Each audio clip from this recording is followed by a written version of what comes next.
真面目ななんか言ったり。This seems like it's going to be a very serious interview. Very serious. Very serious. You better watch it.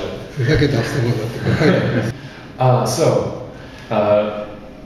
What were your parents like? 歌舞伎 His father was 歌舞伎の、役者じゃないんだけど、劇場の支配人をやってた。His father wasn't an actor in kabuki, but he was the stage manager, theater manager. で僕はね、もうすごい小さい頃の子供、その時にもう毎月歌舞伎を見てた。So every month when he was this size, he's been seeing kabuki every month. He said. だからいわゆるその子供としては結構ね、大人びた子供だったかもしれない。大人びたって分かるかな。ちょっと大人っぽい。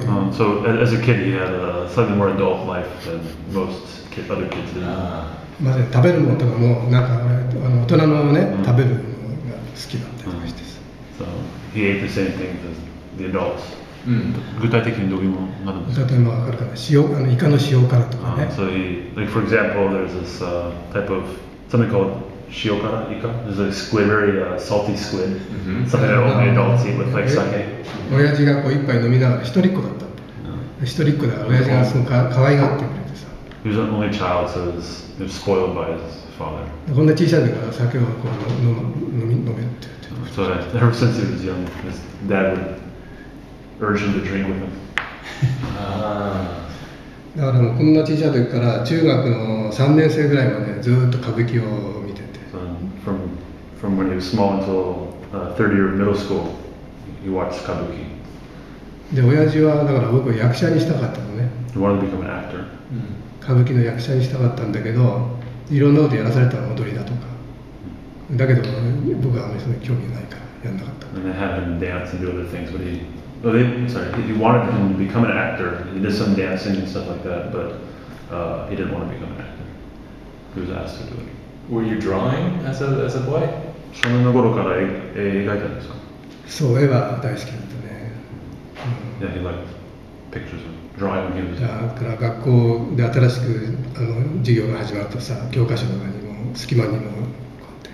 So as soon as the school year began, in the new textbook that they received, he would draw over the new textbook. And was sick a lot as a child? Or no? 子供の頃ずっと病気だったってどっか読んだ。そうそうそう、体が弱かったからね。だから結局外であんまりこう遊ぶよりも家で本読んだり絵描いたりとかっていうそういう生活が。He didn't go out to play much. He stayed in a lot and read and drew. It was all the drinking. What's that? It was all the drinking. 多分お酒のせいじゃないですか。Yeah, probably. Who were you and what were you looking at? Did you have favorite artists or? 少年の頃だったらどういう作家好きだった？まあ多分知ってると思うけど、杉浦茂っていう漫画です。グレートな。杉浦。それは付録で読んだんですか？付録だったり、雑誌出てるもの全部買ってもう読んでた。So his father bought for him all the magazines in which Sugiura's work was in. And it also comes in furoku, which are inserted pamphlets. So he had all those too. And not Tezuka. まあ手塚はだからどっちかというと杉浦で子供は我々のちょうどその頃はさ手塚治虫の好きな子がいっぱいどんどん10人いれば8人ぐらいはみんな手塚が好きだけど。When he was young, out of 10 kids, 8 kids would have liked Tezuka. 残りがまあちょっとさ杉浦っていうまあ少数派だね。The other two, majority would like Sugiura. Okay. And so primary interest would have been cartooning and not other visual art or design at that age? 少年の頃だった一番気に入ったのは漫画の方ですか？それとも絵画とかハイアートの方にというかもう漫画だね。だから杉浦茂の漫画にもう完全にこう世界にはまっちゃって。All Sugiura all the time. それ以外に好きな漫画描いたんですか？はもうないね。杉浦茂の弟子になりたいぐらいの気持ちでいたからね。So there was no other manga artist that he was interested in. He liked him so much he wanted to become his disciple. And But what about fine art or illustration? He said he wasn't interested. No, That was the question. only comics. だからハイアートとイラストがあんまり興味がなかった。だってまだその小学校の頃だからね。And so where were you, did you receive any training as an artist? And when he was young? Yeah. Whatever the University first, what or- happened after? What was the next experience? 少年の頃になんか絵を勉強、なんか正式的な勉強したことあるんですか？いやいや、もう全然。その後は中学校と高校入ってからなんか。中学高校も別に全然、ただ絵は好きだっただけでね、要するに自分が方向性としてその絵で食べるとかっていうのは全然考えてなかった。Even in middle school and high school, he didn't have any formal art training. He never thought, even in high school, that he wanted to make a living off of making art. でいつ頃になってからだからその、まあ、中学と高校とかつながってる、大学までつながってるとこ行ってたんだけど、それでその高校の時もまだ、自分の方針決まらなくて、でそのまま上の大学に行こうっていう感じでちょっと進んでたんだけど、なんとなくさ、これでその大学に行ってただ世の中に出てなんかわけわかんないっていうよりも、なんかやっぱりその、なんかデザインとかね、絵でっていうのもあるのかなみたいのを、まあ、その当時そのグラフィックデザイナーっていうのがいっぱいいてさ、でそういうのにちょっと遭遇したりとかして、でそういう世界をちょっと見たのね。それでだったらちょっとデザインをやりたいなっていうので、急遽、まあ、デザインの学校たまに。なんていう学校だったんですか？中高。中高で青山学院。So you went to an institution called 青山学院. It's an elite institution. And it's an institution where middle school, high school, and college are all linked. So Escalator. It's like an escalator. So basically at high school, most people to think about what they want to do next. For him, it was kind of a continuous track, to think about it. By the time he got into college, then he started thinking he might want to become a designer. In that time, there was a lot of people who were active as designers, so he thought he might want to become interested in designing at that point. And what year was that?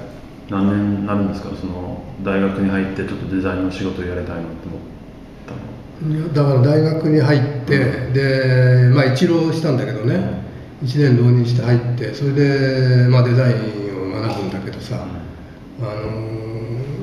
その時はイラストレーションをやる時にもデザイナーになりたいっていうのがあったから、まあ、そういう勉強してたんだけど、まあ、だんだんその中でそのイラストレーションっていうのがちょうどその時期世の中がイラストレーションを啓蒙する時期だったんで、そういう時期にでなんかこうデザイナーでもなんか絵が上手い人たちがいてさ、でそういうのも見てて、なんか自分もそのイラストでやったらそういうのがいいのかなって気になってイラストレーション。それ何年頃か覚えてます？何年っていうのはちょっとわかんないね。He doesn't remember what year, but he was saying he took a year off between high school and college. And then once he was in college, that's the time when kind of design and illustration work became more formalized as an industry in Japan. At that point, he thought he might want to start becoming part of that world. So roughly 60s. Yeah, he doesn't remember what year. 僕はだからね、だ Roughly. から卒業したのが64年の1964大学年。大学。 He graduated from college in '64. Okay. 64. Okay. So, would you, in that case, would I say that maybe would it be safe to say that his influence was more from the profession and not from the underground? Like, say, things like Zap Comics and hippies. だから大手のデザイナーとかから影響を受けた方が多いんじゃないですか。アングラの方からじゃなくて、アンダーグラウンドの方からじゃなくて、ちょっと、その頃だからちょっとオーバーグラウンドの作家から影響を受けた方が多いんじゃないですか。そうだよね。Yes, he agrees. だからザップコミックスとか、なんかサンフランシスコのカウンターカルチャーのグラフィックとかあんまり興味はなかったんです。その時はね。だけど、まあ、やがてなんかもっとさ、そういうアンダーグラウンドな感じのものがだんだん好きになってくるんだけどね。It was later that he became interested in content. なんかただ綺麗なだけよりも、やっぱりちょっと汚れた感じっていうの、ダーティーな感じのものが好きになってきてる。So gradually he became more interested in dirty things rather than clean things. How come? Why? なんでその綺麗なものから汚れたものから移ったんですか？なんでだっていうか、そうだね、なんかただその綺麗にこう作るっていうことがさ、なんかつまらなくなったのね。だからなんかその例えばパントーンを貼るじゃない。それも線の中に完全にきちっと張り込むことが、まあ、一番いいのかもしれないけど、やっぱりそのテクニック、そこでテクニックを誇るよりも、むしろそこがなんかちょっとはみ出ちゃった、だからその半ずれしちゃったような感じがあるじゃないですか。When you're doing a kind of conventional design, everything has to be very neat, like when you paste Pantones inside the lines, you have to do it very neatly. And he was kind of interested in maybe freeing it up. What if you overlap the line? What do you go outside the lines?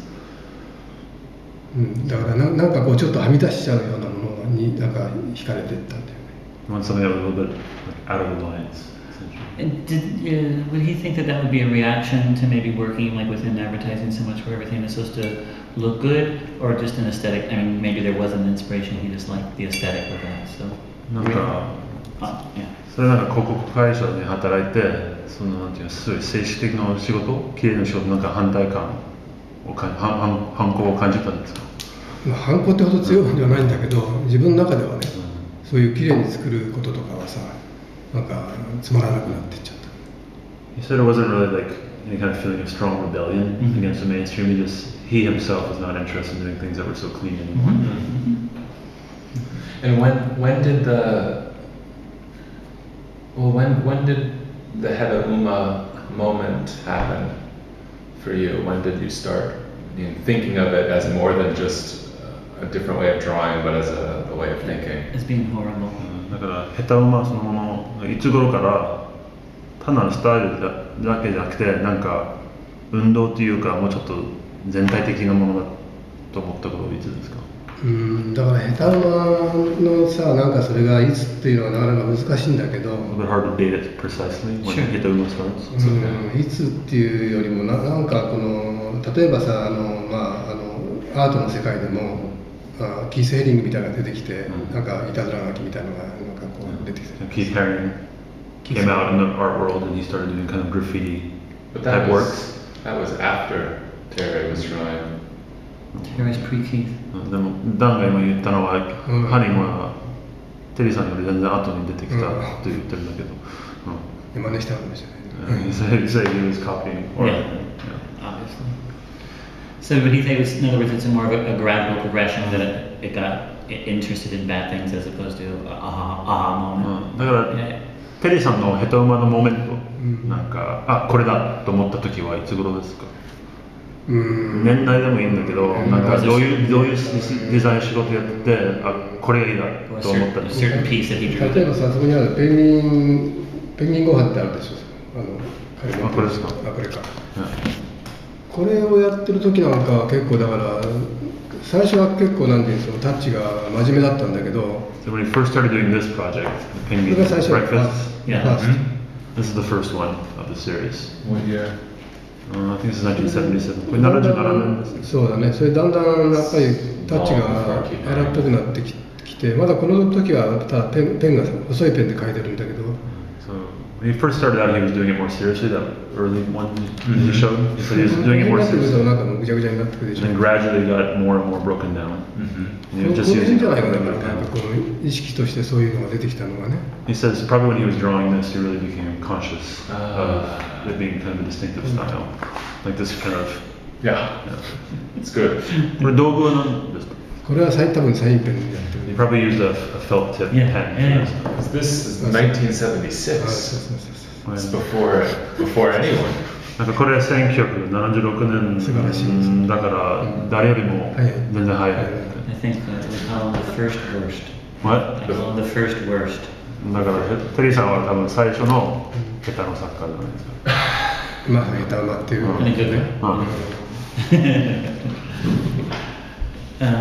What else? You have a question here about Naruto and working with Yoko. Yeah. What about? So you worked with Yoko.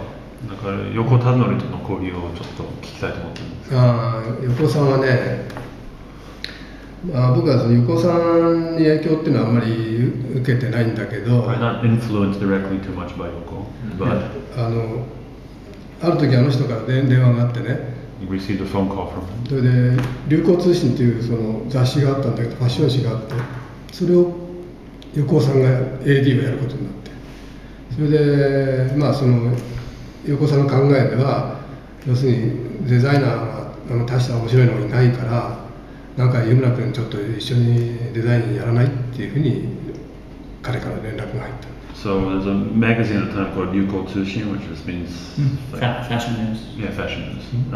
And Yoko was working with them, and he called Terry and said, "There's not many interesting designers here. Why don't you come do some work for us?" だから多分横尾さんその時に僕のなんか見ててさ、なんか何か感じるものがあったんだと思うんだけど、まあそれで2年半ぐらいかなと続いたんだけど、その間ちょっとデザインを手伝ってあげたっていう。2年間その Yuko Tsushin の仕事で。So you worked through Yoko with Yuko Tsushin for about 2 years. じゃあ横尾さんはなんかただそのイメージをバーンと放り投げて、それをこの拾ってそれをデザインして。So Yoko usually had like the general idea, you know, say this is the basic idea, and then it was up to. You would execute. What did you learn from Yoko? If anything. Yokoさんからどういうものを学んだんですか？まあだから、まあなんていうんだろう、あの人すごいわがままな人だからさ、もうその雑誌も要するにもう全部スタイルを近えちゃおうっていう、そこから発想があって、近えちゃう。もう全部変えちゃう、デザインをね。だから例えば今月出すやつはこういうふうに開くけど、例えば次のはもうこうやって全部横で見せちゃうとかさ、むちゃくちゃなことやってるね。Yoko, when he was designing magazines, he would think of everything from beginning to end. Like this issue would be read, it would have this design principle. And the next issue we'll read it vertically. So I get, he's saying that this kind of like overall view of design. それなんか考えのなんかその無茶苦茶さな加減っていうのがさ、いいなと思ったね。And there's also something kind of freewheeling about how Yoko thought about design. And he was influenced by that kind of like freewheeling quality. Kind of like anything goes. Open. So once he started drawing in this way, did he have bad feedback from peers? これを書いた時期なんか反応あったんですか？世間の反応？ Just, I mean, not specifically that, but once you developed that style. 他のデザイナーから悪口とかそういうの悪口というかこんなスタイルあったかな。だけどほらこれは一冊にこれまとめたけど、これはガロっていう雑誌に連載してたのね。Initially it was serialized in Garo. でガロはまあ正統派な漫画雑誌だからさ、今までこういうようななんていうのこうなんかむちゃくちゃなものはあんまりなかったじゃない。He's saying Garo was format-wise a traditional manga magazine. This kind of messy stuff, they didn't really have much of it in Garo. That's what he said. いわゆる漫画家からするとさ、これはなんか邪道になっちゃったからなんでこんなのがとかっていうのがあった。From the perspective of manga artists, they probably saw this and thought that this was kind of off track. But he heard some complaints about that from the manga world.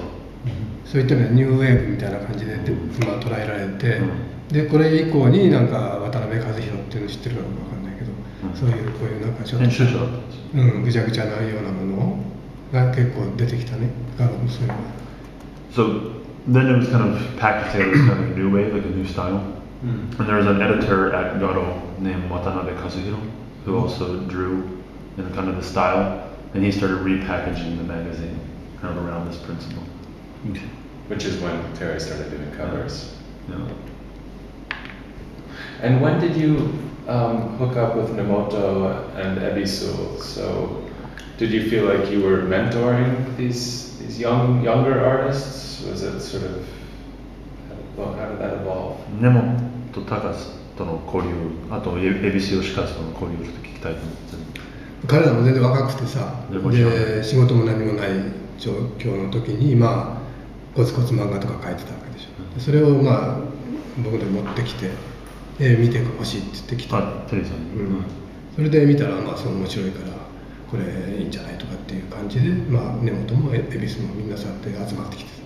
So Nemoto and Ebisu, at the time where they weren't making much money, didn't have jobs, but they were still writing comics. They brought the comics to him, and he said, "Oh, these are interesting." And he sort of the Nagai Katsuchi ni suisen something, and he recommended their work to Garo's editor, Nagai. And at what point did the studio do, I mean, in this style, in the heta-uma style, more commercial work? I mean, when did it become popular? なんか一時期はなんかこのヘタウマスタイルのマイナーのスタイルで、いつ頃からなんかメジャーのスタイルになったんですか？なんか正式的なデザイン仕事で使えるようになったんですか？それがなんかいつからっていうのもよくわからないんだけど、なんかさ、そのヘタウマみたいなものが受けられたっていうのはね、それまでイラストレーションもなんかこうリアルなイラストが主流だったの、スーパーリアルみたいな写真のように描くようなもの、それになんか人々もなんかちょっとさ見飽きてきちゃったってところあるんじゃないかな。それでなんか主流っていうかね、なってきたんじゃない。So you said in the 70s, kind of even before that, as far as illustration goes, doing kind of super realistic style, like almost photographic realist style was the mainstream. And he thinks that people probably started getting bored with that photographic realist style. So therefore they wanted something that was a little bit surreal and a little bit messier. That's what he thought. Anti-real. It also seems there was some kind of more like these stories, like almost like the penguin and this family, seem obviously traditional Japanese, but then there seemed to be a huge obsession with bad American culture or bad American advertising culture. Was this kind of thought of as more as like a satire or making fun of the Americans, or you just thought it was funny, or what was the motivation? なんかペンギンご飯見るとやっぱり家族がすごい日本的な家族なんですけど、なんかまたなんかちょっとバタ臭いの外人も入ってくるから、それちょっと説明してくれるから、なんでその日本人の家族とこのダサいアメリカの男性が入ってくる、なんでそういうバタ臭いのアメリカ人に興味を持つようになったんですか？なんでってね、それなんかあんまり理由がないんだよね。感覚的に捉えてるからさ、あんまりね、こうするとかそうです、あんまり考えてないですね。アメリカの文化とアメリカの好きですよ、もちろん。なんかその海の文化とか。そう。I asked him, so you were interested in kind of American culture and lifestyle and American beach culture. スーパーマーケットの日常品とかね、大好きだからね。So the fact that they have supermarkets with a lot of things in them, like images, like those kind of images. すごく魅力的だと思う。They like the idea of a supermarket. その時期あまりなかったんですよね、日本では。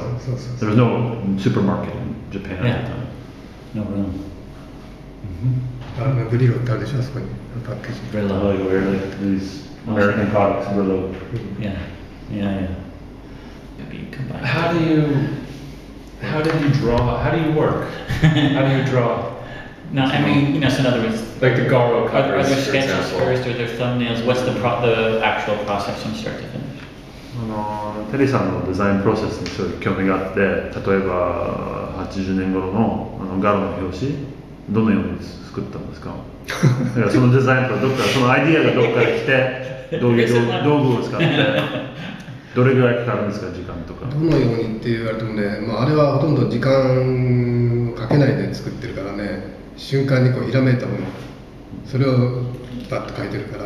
You did those like basically it didn't take any time. You just have some idea and just do it. あんまりアイデアを練ったりしないタイプだから。He's the kind of type that doesn't have real concrete ideas. Preconceived idea. ビッてくる。Yeah. And is it, sorry, so do you do a lot of drawing in a sketchbook? だから自分もなんかスケッチブックみたいなの持って、それでなんかスケッチブックか、またこういうのでさ、これはスケジュール帳だけど、こういうのでいろいろこの中でちょっとトレーニングしてる。This is his schedule book, but it's also used as half of the sketchbook. こういうところでちょっとなんかこういうとこを書いておいて。当時もそういうものを使ってずっとこれが。He said he'd always been using this kind of thing. なんで結構面白いと思う。写真。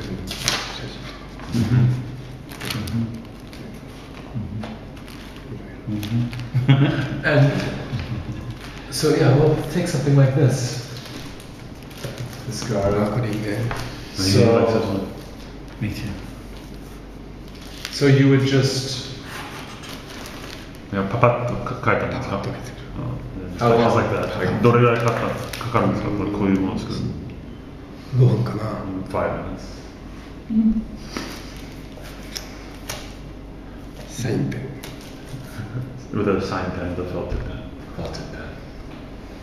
多分だからこの頃はみんなサインペンないのね。この辺はちょっとそうだな。A lot of these are all signed felt tip pens. 繊細。But these are Pantone, some of them? パントン、これパントン。 Yeah. And would he put on Pantone, or did he have studio help with Pantone?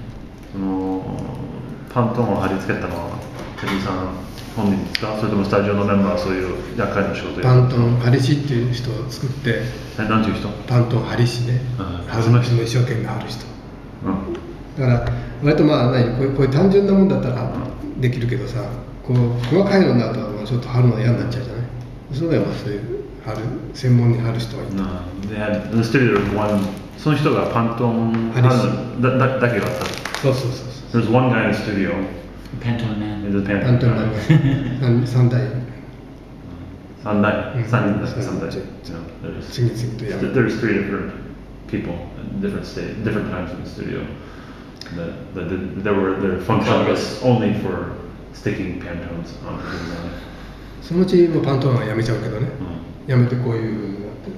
Eventually, they stopped doing Pantone and started doing things like this. But he would do a drawing, then to say, make the hair yellow, make the sky blue, and then someone would go, okay, then follow his instruction. テリーさんがやったのはその線を描いて、後の仕事はスタジオのメンバーに任せたんですか？そうだね、任す場合。まあ大きいのはこのぐらい大きいのは自分でやるけど、細かいものに関してはちょっと面倒くさいから。So because stuff like this, he would do the line work, of course, and then he said if there's something this big, the color swatches are big, he would do it himself. But anything that was any smaller, that was a pain. So he got someone else. And how many people were in the studio in this period? この頃だったらスタジオのメンバー何人ですか？そうだな、まあ10人ぐらいかな。10. And so what other work? So what were you doing besides barrel covers? For money? お金のためにガロからお金があんまりもらえなかった。ガロはお金は全然ない。There's received nothing from Garo. 有名な話だけどね。じゃあどういう仕事で飯を食ったんですか？それはもうちゃんと大丈夫、それはお金ちゃんと。どういう仕事がメインだったの？それ以外の広告だとかさ、何でもそれはもうお金がもう出てくるものだから、まあこれはないから、これはトレーニングだと思ってる。自分の。He thought this working for Garo, of course, he didn't get any money, but it was a place to kind of try out ideas, like training ground for certain ideas. Experimentation. その代わり何書いてもいいっていうことだからね。No money, but freedom. But then he got paid by doing more formal design. 何書いても文句言われない。They'll say nothing about what you do. You can do anything for them. Yeah. 僕のなんかガロマンダラっていう本があって、そこになんか一回うんこの表紙やって、それダメって言われた。それは一回だけね、お正月に、じゃあこの正月に1月号だから、うんこさ、金色でこう金髄ね、ゴールドで。背景真っ白で、うんこだけこうパッと。He said he could do anything, but I read in a book somewhere that he was told no once. He wanted to do a cover that was a pile of shit. Yeah, and they said no. And then he said it was a yellow shit on a white background. And I said no. それはなんかね、残念だったな。It was unfortunate they didn't allow him to do that. Do you have, I mean, anything from the last year, just the drawing you did that we can see? まずこのプロセスがすごい面白いからなんかその原本見たいと言ってるんですけど、あとは今ダンさんが聞いたのはつい最近やったデザインの仕事でそのオリジナルがどっかにシャッとあるんですか？どれだろう？つい最近やった仕事。つい最近やったの？What kind of work are you thinking? テリーさんの原画を見たいだよね。どうしたの？ Beach drawing, something dirty, doesn't matter. Doesn't matter. 何でもいいんだ。原画ね。原画だ、こういうところにあるよ。じゃあ、some stuff in here. What's that? こういうのとか。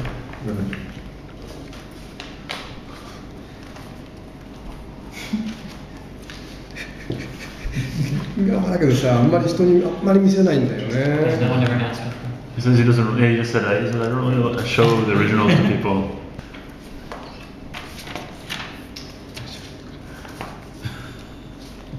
What's that? 誰ですか？Who? That's amazing. このだからスケジュール帳が結構ね、面白い、たまると面白いんですよ。そのスケジュール帳は残ってるんですか？He said he keeps these schedules. なんだっけ、1年経つ。So keeps those. Terry's secret notebook. Yeah. So, what is the concept for Oyaji? Who is Oyaji? Is it Terry? Is it another company? What is Oyaji? Oyaji did all the products, the candle, and the Oyaji did that. Oyaji sofa. Oyaji sofa. Sofa. Oyaji Oyaji って誰ですかって聞いてる。親父は That's him. It is you. It means old man, like uncle. So, but when you make the products, are let's they just say, let's focus specifically on the candle as an example. the candle? Tell us about the candle. そのろうそく You know what we're talking about. 何のろうそくか分かってるでしょう。You want to know how you... Tell us everything about it. Inspiration, だからそのろうそく why do you choose that? そのろうそくについてね、全てを聞きたい。聞きたいんですけど、知りたいんです。いや、そんなに、あれはさ、最初チョコレート、バレンタインにチョコレートであれやろうかなと思ったの。だけど、なんかチョコレートだからうまくいかなくて、じゃあろうそくにしようかなって。Initially, it was supposed to be a design, I guess, for Valentine chocolate, but instead they decided to do it instead for a candle.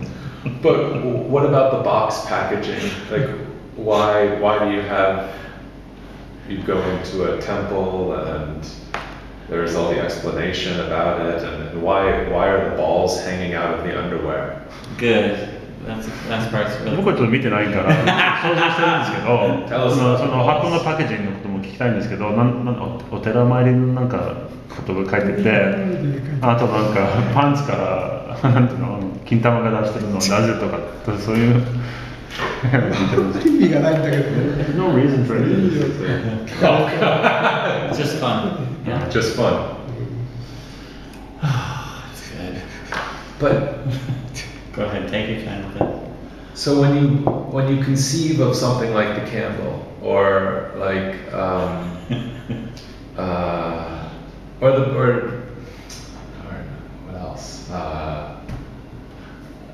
A giant towel of a guy in an afro crying on a couch. Yeah, or a giant towel of Afro man humping the couch.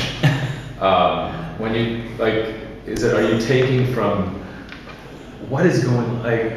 It's just fun. It's just for fun. Or is it satire? Are you trying? Is it a joke? Is it satire? Is it trying to make fun of manliness? Is it or fun of consumerism? Is it fun? Yeah, making fun of こ consumerism. ういうものをデザインしてるとき、なんか社会のパロディを意識的に作ろうと、だからメインストリーム社会の中流社会のパロディを作りたいと思ってるんですけど。やっぱり考えてないんです、そういうことをね。He never thought that he was making parodies of mainstream society. 何かこうしてやろうとかってあんまり考えないんだよ。自分のやりたいことをやる人になってくると。He makes things like however he wants to make them. あと男性のセクシュアリティとかそういうものをパロディしてると思ってるんですけど。パロディするって気持ちはあんまりないな。He says the idea of parody doesn't, of satire isn't really, it's not something that's in his mind. But what about the interest with gay porn, fashion, like gay porn in particular, like tons of gay porn. ゲイポルノのモチーフよく出てくるから、なんでゲイポルノは特別にそういうわけでもないし、あそこにいてもまあ女の人も出てくるし。It's not just gay porn, so look over there is chicks. No, but there's true. でもやっぱりその裸っていうのはさ、一番いいなっていうか自然なんか正直でしょ、なんか Something serious, honest, and natural about nudity, nakedness. だからその海岸、要するにテーマのビーチとかがあるわけで、やっぱりみんな裸じゃないですか。But at the beach, basically, everyone is essentially naked. Right. そこはやっぱりなんか一番なんか真実がなんかある。The beach is something about the beach is where there's the most truth about humanity. こういう世界じゃないですか。楽しいですよ。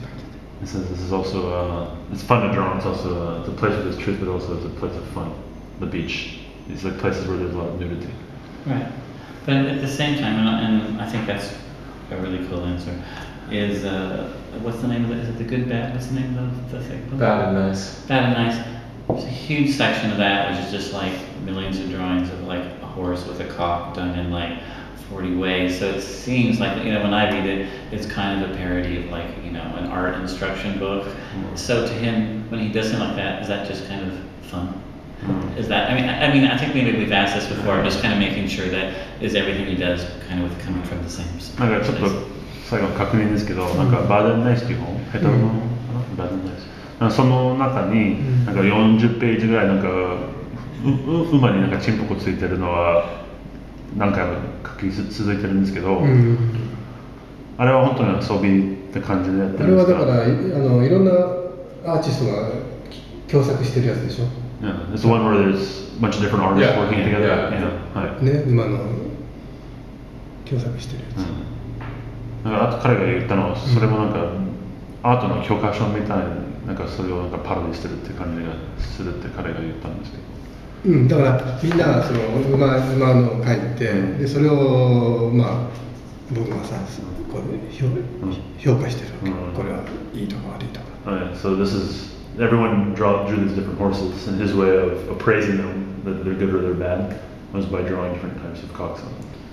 だからさ、昔からね、その芸術家はさ、馬が上手に描けると一流だって言われてたんだよ。So traditionally in the art world, if you could draw a horse well, it said that you could draw well. It's all clear. It's all clear now. Very good. There's a. Okay, tell him. And one more. And this. Okay, sorry. The Kappa focus. Was this just? Is this just art? Fun? これも何のために作ったの？これは雑誌のためにやった。For a magazine. だから、雑誌のね5回ぐらい連載でやったのかな。Serialized 5 times over 5 different installations. つながっていってこれはずっとつながっていく連載してる。So when it was published, that serially it was different sections in order. It's difficult to fit into a scanner.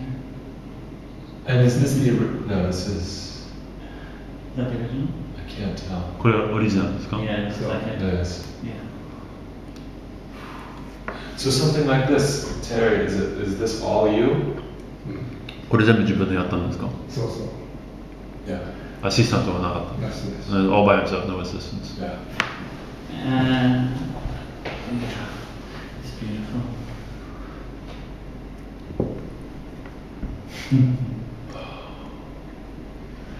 So it's hard to read anything about Terry online these days without running across the word hemorrhoid.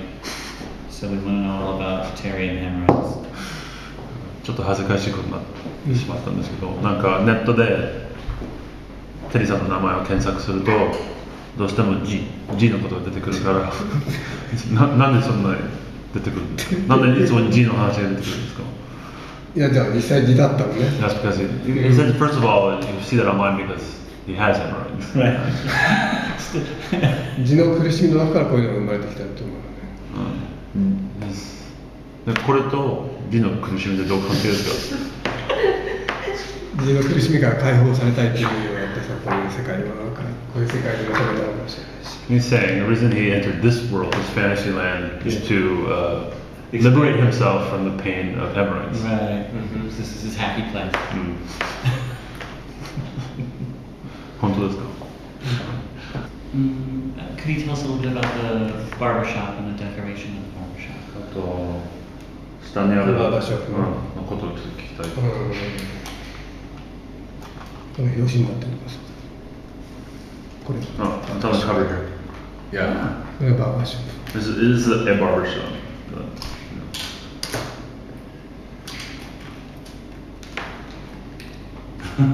アメリカにある床屋さんを想像して改造したんですか？そんなことはないですよね。多分だからアメリカに持ってっても通用すると思うんだよね。こういうこれをアメリカに持っていく。He said if he took, I asked him, did he refurbish it according to kind of the imagination about what American barbershops would look like? He said no, but probably if he took that to the States, who would communicate with people, that would understand what he was trying to do. Instantly. テキサスとかに行くとなんかありそうな感じじゃないですか。 To him, it seems like something you would find in Texas. In Texas. Yeah, I mean, it's a small. Yeah. How much of your time is spent doing things like capital focus, Candles. or candles, or balls, and how much of your time is spent doing Real professional. commercial work? だから一日の仕事だったら Crazy work. 何割がシリアスのデザインの仕事で何割が遊びのデザインの仕事だから何割が広告で何割が金玉って言ったんですけどまあ全部ほとんど気持ち的には全部金玉じゃない。 He said, emotionally, every 100% is balls.